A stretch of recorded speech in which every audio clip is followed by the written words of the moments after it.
तो फाइनली 2 महीनों के सस्पेंस के बाद आखिरकार गद्दार का नाम रिवील कर दिया गया है सीआईडी में। और गद्दार कोई और नहीं बल्कि सीआईडी के ही फॉरेंसिक टीम के डॉक्टर सालुखे हैं। तो भाई देखो, इस चीज को देखकर मुझे पता है एक तगड़ा शॉक लगा होगा ऑडियंस को, और आई थिंक ये बहुत ही ज्यादा हार्ट ब्रेकिंग भी रहा होगा लोगों के लिए, क्योंकि भाई डॉक्टर सालुखे बहुत सारे लोगों के फेवरेट कैरेक्टर में से एक है। तो अगर आप उनको गद्दार दिखा दोगे तो भाई हाँ, बुरा तो लगेगा। और साथ ही में अभी ऐसी न्यूज आ रही है कि डॉक्टर सालुखे ने सीआईडी शो को छोड़ दिया है। इसका मतलब अब क्लियर हो गया है कि भाई सालुखे ही गद्दार है, और ये न्यूज कंफर्म्ड है कि भाई डॉक्टर सालुखे ने सीआईडी शो को छोड़ दिया है। लेकिन यहाँ पे बहुत सारी चीजें हैं जो कि क्लियर नहीं हो पा रही हैं, तो आज सबसे पहले हम लोग उनको डिस्कस कर लेते हैं।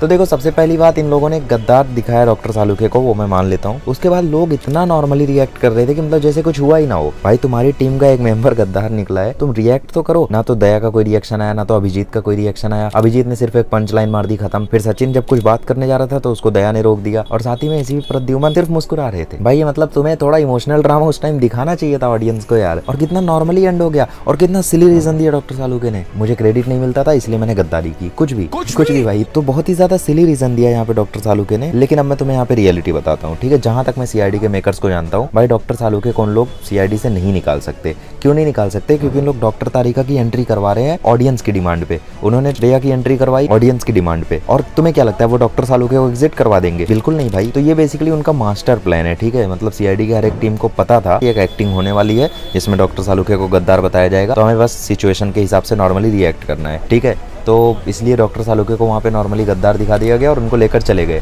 बेसिकली वो आई थिंक 1-2 महीने के ब्रेक पर गए होंगे डॉक्टर सालुखे। एक और चीज़ है यहाँ पे कि जैसे सीआईडी के मेकर्स डॉक्टर तारिका की वापसी करवा रहे हैं, उनका बजट इतना तो नहीं होगा कि इन लोग सारे के सारे ऑफिसर्स को पे कर दें। तो मे भी इसीलिए उन्होंने डॉक्टर सालुखे को थोड़ा सा ब्रेक दे दिया है कि आप थोड़ा सा ब्रेक पे रहो।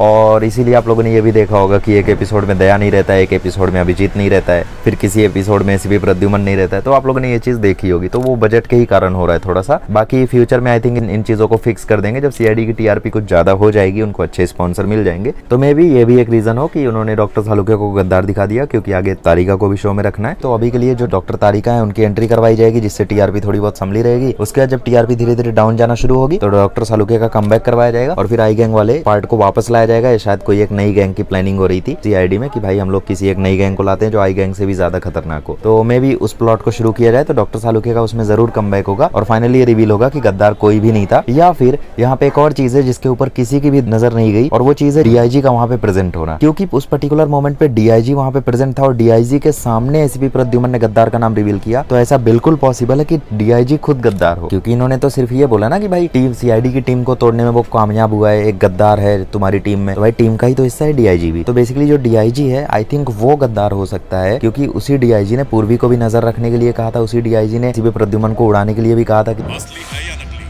गन हाथ में रखना, जैसे ही कुछ गड़बड़ लगे एसीपी को उड़ा देना। मे भी वो गद्दार हो सकता है। लेकिन फिर यहाँ पे मेकर्स ने 2-3 यहाँ पे फालतू चीजें दिखा दी थी, जैसे टोनी वाला कैरेक्टर फालतू में दिखा दिया गया था अभिजीत का। भाई जब तुम्हें टोनी वाले कैरेक्टर की वापसी करवाई थी तो उसके ऊपर थोड़ा चर्चा करवा लेते, वो वाला एपिसोड ऐसे ही खत्म हो गया। फिर उन्होंने पार्थ समतान को कितने बार एसीपी प्रद्युमन के खिलाफ एक्ट करते हुए दिखाया, जैसे वो कॉइन उछालता था, एक तरफ आई बनी एक तरफ एसीपी प्रद्युमन बनाए। मे भी तुमने वो चीज इसलिए दिखा दी क्योंकि बारबोजा ने एसीपी प्रद्युमन को मारा था। लेकिन फिर तुमने पार्थ समतान को एसीपी प्रद्युमन का फोटो जलाते हुए दिखाया था, फिर वो चिप के बारे में दोबारा बातचीत नहीं हुई। तो बहुत सारी मिस्ट्रीज यहाँ पे अनक्लियर रह गई है। सीआईडी के मेकर्स इतना हल्के में चीजों को ले लिए, मतलब सीधा सुबह उठे गद्दार का नाम रिवील किया, सो गए। ये क्या चीज होती है भाई? ना कोई प्लॉट था, ना कोई चीज थी, कुछ भी नहीं था। मतलब डॉक्टर सालुखे को गद्दार दिखाने का कोई हिंट भी नहीं था। ये मतलब कुछ वैसा हो गया जैसे तुम कोई मूवी देख रहे हो, उस मूवी में एक तगड़ा सा प्लॉट ट्विस्ट आ गया, लेकिन उस प्लॉट ट्विस्ट में मजा तब आता है ना जब उसके बारे में पूरी मूवी में हिंट दिया जाए पर तुम्हारी नजर न जाए उस पर। जैसे एक प्रॉपर मूवी का एग्जाम्पल मैं आपको दे सकता हूँ, तलाश मूवी। आमिर खान की तलाश मूवी में शुरू से लेकर एंड तक हमें हिंट दिया जाता है, लेकिन हम ही नहीं समझ पाते हैं। तो आखिरी में जब रिवील होता है तो हमें और ज्यादा मजा आता है कि हाँ ये तो हिंट दिया गया था मूवी के बीच में। तो वैसी चीजें कुछ है। तो आई थिंक यहाँ पे ये चीज बहुत ही ज्यादा गड़बड़ की सीआईडी के मेकर्स ने, ना तो कोई हिंट दिया ना तो कुछ किया, और सीधा डॉक्टर सालुखे को गद्दार दिखा दिया गया। तो आई थिंक ये सिर्फ हाइप जनरेट करने के लिए उन लोग कर रहे हैं। फिर अगली हम लोग यहाँ पे बात कर लेते हैं कि भाई पार्थ समतान का क्या कमबैक हो सकता है, एसीपी आयुष्मान का कमबैक क्या पॉसिबल है। तो आप लोगों ने देखा ही होगा कि भाई गुड बाय कहते टाइम एसीपी प्रद्युमन को बोलते हैं एसीपी आयुष्मान कि अगर आपको फ्यूचर में जरूरत पड़ेगी तो मैं जरूर वापस आऊंगा और आपकी पूरी सहायता करूंगा। देखो एसीपी आयुष्मान मतलब पार्थ समतान एक ऐसे एक्टर हैं जो चेंज पसंद करते हैं, ठीक है। एक ही चीज में लगे रहना उनको पसंद नहीं है, तो ऑब्वियसली वो हमेशा के लिए तो सीआईडी में काम नहीं कर सकते थे। तो कोई चांस तो यहाँ पे वैसे भी उनके रुकने का था नहीं, लेकिन फ्यूचर में वो जरूर कमबैक करेंगे किसी ना किसी एपिसोड में, इस बात को आप लिख के ले लो। और आई थिंक पार्थ समतान को भी काफी ज्यादा यहाँ पे लाइमलाइट मिल गई है, क्योंकि पहले से तो वो फेमस थे, लेकिन सीआईडी ने उनकी पॉपुलैरिटी को और एडअप किया है। मैं भी सोचता था कि भाई एसपी प्रद्युमन जैसे ओजी कैरेक्टर को कौन ही रिप्लेस कर पाएगा, कैसे रिप्लेस कर पाएगा, पर पता ही नहीं चला कब पार्थ समतान की हमें आदत हो गई। ऐसा कुछ खासा एम्प्टी स्पेस हमें कुछ खासा फील हो नहीं रहा था उस टाइम तक। तो आई थिंक 1-2 महीने की और बात थी, फिर मोस्ट ऑफ द ऑडियंस के साथ आई थिंक पार्थ समतान एडजस्ट कर जाते। अब देखो अगली बात यहाँ पे आती है कि श्रेया को क्या सिर्फ एक ही एपिसोड के लिए लाया गया था, या फिर श्रेया आगे भी केसेस में रहने वाली है। तो बेसिकली आप लोगों ने देखा होगा एपिसोड में एसपी प्रद्युमन दया से बोलते हैं अभी तुम आज सिर्फ और सिर्फ श्रेया और उसकी बेटी के साथ टाइम स्पेंड करो। तो आई थिंक मुझे जहां तक लगता है यहाँ पे श्रेया जो है वो अपने हस्बैंड से सेपरेट आउट हो गई है, और अभी दया की फैमिली यहाँ पे कंप्लीट की जाएगी, और दया की आई थिंक शादी भी हो जाए अभी श्रेया से, और श्रेया भी फुल टाइम इंस्पेक्टर की तरह काम करने वाली है सीआईडी में। तो इसका आप टेंशन बिल्कुल मत लो, सीआईडी में ही रहने वाली है श्रेया कहीं जाने वाली अब नहीं है। और साथ ही में अभिजीत के लिए अभी डॉक्टर तारिका की भी वापसी हो रही है, तो आई एम वेरी हैप्पी कि भाई इनकी फैमिली फाइनली कंप्लीट हो रही है, इनकी शादी फाइनली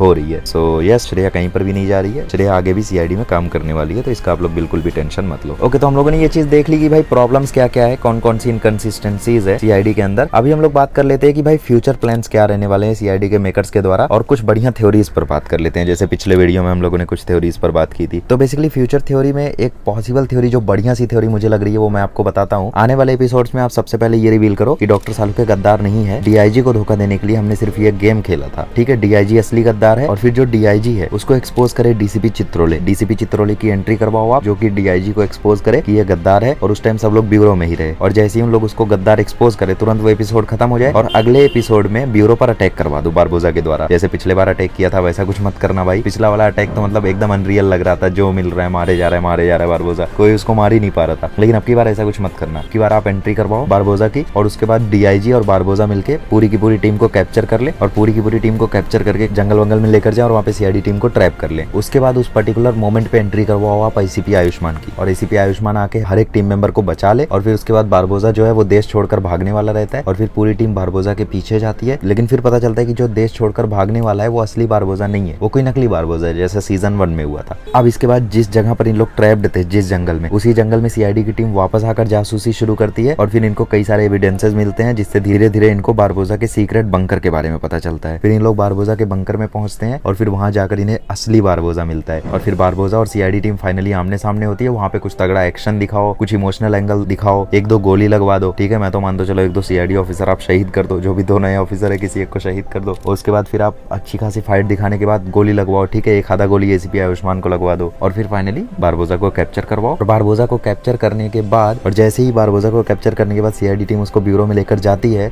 तो वहीं पर सीआईडी टीम को एक नोटिफिकेशन रिसीव हो जिसमें एक वीडियो मैसेज हो, और उस वीडियो मैसेज में कोई बंदा हो जो बोले कि आई गैंग को पकड़कर अगर तुम्हें लग रहा है कि तुमने बहुत बड़ा काम किया है, तो मैं तुम्हें बता दूं कि आई गैंग हमारे पेड़ के सिर्फ एक पत्ते के बराबर है। जब इस पेड़ से टकराओगे तब तुम्हें पता चलेगा कि हम क्या चीज़ है, और यहीं पर एपिसोड को खत्म कर दो। मतलब एक नई गैंग को आप एंटर करा दो ओवरऑल।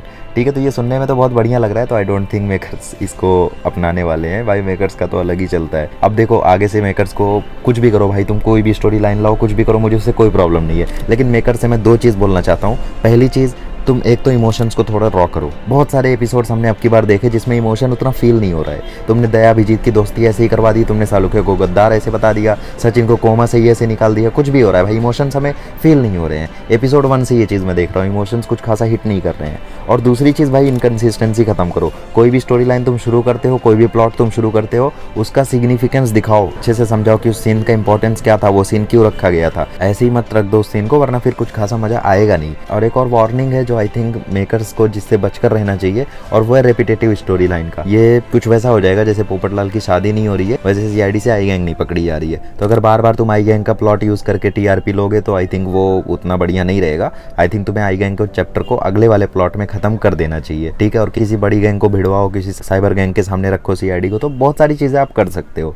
ठीक है, आप नई गैंग स्टैब्लिश कर सकते हो, कोई बड़ी प्रॉब्लम नहीं है, तो वो सब करो आप। लेकिन रेपिटेटिव स्टोरी लाइन मत यूज करो। बार बार आई गैंग का प्लॉट आप यूज करोगे तो वो चीज भी नॉर्मल लगने लगेगी फिर। और वहीं आई गैंग की जगह आप कोई और गैंग लेकर आओगे, कोई नई गैंग लेकर आओगे, कहीं शिप पर शूट कर दो, कहीं ट्रेन पर शूट कर दो, बढ़िया बढ़िया एपिसोड्स बनाओ, तो आई थिंक वो चीजें चलेंगी, नहीं लगेंगी। तो आई थिंक इन चीजों का ध्यान रखना चाहिए मेकर्स को। तो यस, दिस इज इट। ये था हमारा एक और सीआईडी का वीडियो। फ्यूचर में हम लोग और सीआईडी के वीडियो को लेकर लेकर आएंगे। जब भी हमें ऐसा लगेगा कि भाई कुछ नया होने वाला है सीआईडी में, कुछ अलग होने वाला है, तो हम लोग जरूर उन एपिसोड पर एक बढ़िया सा वीडियो, डिटेल्ड वीडियो बनाएंगे आपके लिए। बाकी फिलहाल आप क्या सोचते हो सीआईडी के बारे में, आप जरूर बताना। Okay, so till then bye bye, thank you so much.